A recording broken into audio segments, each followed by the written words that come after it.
Биосфера жаратылыстану әдістемелік бірлестігі. Әдістемелік бірлестік жетекшісі Екибаева Айгүл Тұрсынбаевна.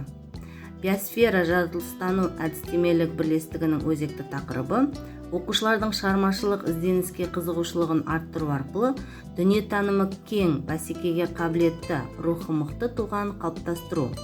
Әдістемелік бірлестіктің жұмыс мақсаты пәндік материалдарды әр оқушының қабілеті мен мүмкіндік деңгейін ескере отырып, жаңа әдіс-тәсілдерді пайдалану арқылы қабілетін дамыту.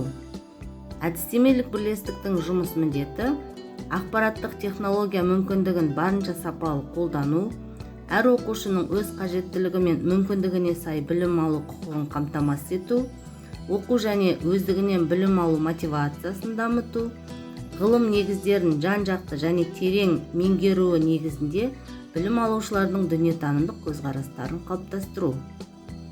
Әдістемелік бірлестікте 18 мұғалім жұмыс істейді, барлығы жоғары білімді.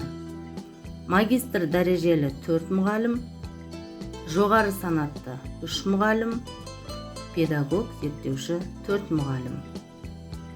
Бірінші санатты 7 мұғалім, педагог сарапшы 5 мұғалім, екінші санатты 3 мұғалім, педагог модератор 3 мұғалім.